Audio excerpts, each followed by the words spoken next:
I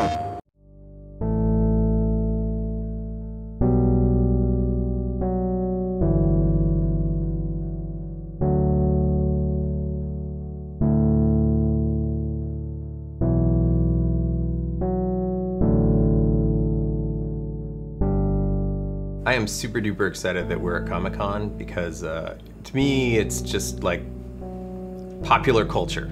That is it, man.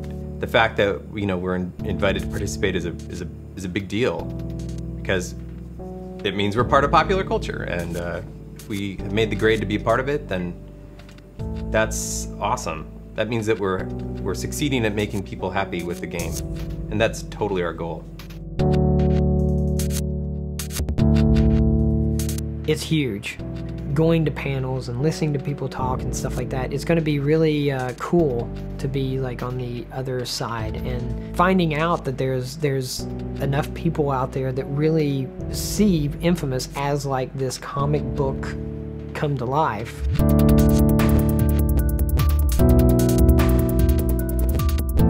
I think when we were doing the original inFAMOUS, we knew we were doing superhero, but I don't think we wanted to do it in kind of super traditional superhero way. Like, the first thing we'd have to tell people is, no, he doesn't wear tights or anything like that. It's like, what if it's a regular person who would get superpowers?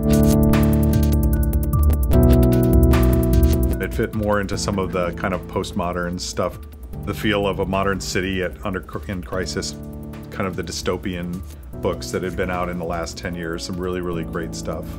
The most direct influences on inFAMOUS don't come from the comics I read growing up. It's from all the media that was influenced by those comics. So it's kind of second generation stuff. So Batman movies, especially the recent Batman movies, have been a big influence for us because they have that sort of spirit of comics in them, but it's filtered through a modern, up-to-date gestalt. The city feels realistic. The characters are flawed.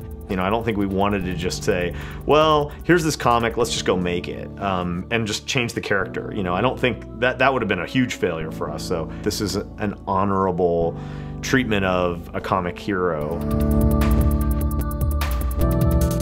But with a hero that was really designed to make sense and be really fun in the context of a game where you did have choices, important choices, which we always felt were part of becoming a superhero. inFAMOUS was the first game we'd really made where we were making a game for ourselves in some sense. We have so many comic fans here. It was fun to make a game where you were really trying to do a game that people like you would enjoy. For me, it was escapism.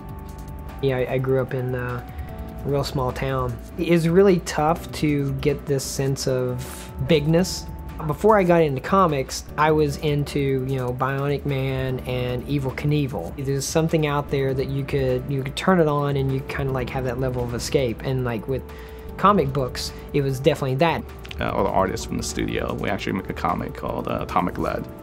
Kind of quit comic for a while, but then kind of got the itch and I kind of start doing my own comic again and print up stuff and Xerox, fold it in half, staple it myself, take it to local comic convention. I think it definitely helps to have that love for that medium, and then you can kind of take that and apply what works and kind of discard the stuff that doesn't work. If you go back to the 1950s Spider-Man when he first started, the stuff is so ridiculous. He's having conversations with his enemies as he's fighting them, like between punches.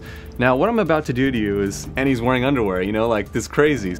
The powers are kind of the element that's still similar to comic books, but then we're trying to marry that with a realistic environment and an art style that makes it more believable to people who aren't necessarily huge comic book fans. But if you go too real, then some of the stuff that we're trying to do, a guy having electricity powers and crazy supervillains, then that doesn't work anymore. So you want to be in that space where that's believable. Real characters that have real problems. Peter Parker has to make rent. Bruce Banner has to actually deal with being a fugitive. And Tony Stark, he's an alcoholic, and that's the type of character that, Cole is. We feel that people just related to him on a level that even we didn't expect. I think that the kind of the history of video games made out of existing heroes was one of the reasons we decided to go with an original IP. They've had a mixed bag. It has a whole bunch of expectations and limitations that have been built into its universe. You know, you take Superman as an example. The guy has unlimited power. And if you're going to build it out of that character, it's like, well, kryptonite harms him, but otherwise, what is he not going to do, you know? It's very difficult to make a video game where that's really fun. Video games suck at that. They only succeed if they bind you into space, play space. In inFAMOUS 2, you just basically have the expectations of staying true to the characters that, you know, you originally created. So you get to capture a lot of that rawness that you don't get when you're trying to stay true to an existing established character, you know. But here we get to just, you know, create what we want, which is awesome.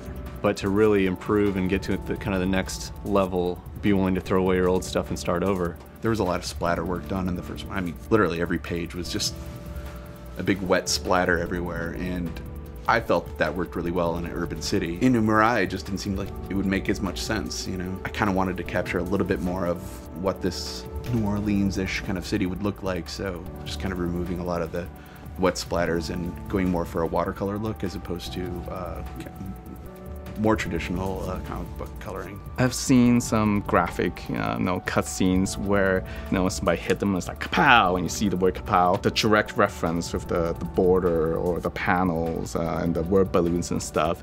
It's really an element of the printed medium. Some of those things doesn't really apply. This is an evolution of, taking something that printed and now seeing it, in motion and with sound.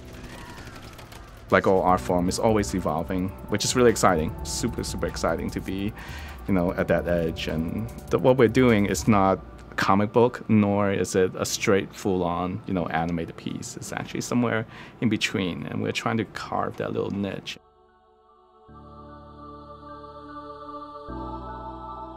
There's an experience that everybody wants to have, which is to be a superhero. If we can make a game that lets you be that superhero and own that experience, that's really my objective. And I think we are probably still the underdog, of the whole thing. Marvel and DC and Batman, Spider-Man, all those guys have years and years of history of kind of ingrained into the modern culture. So we're just trying to, put our notch on it.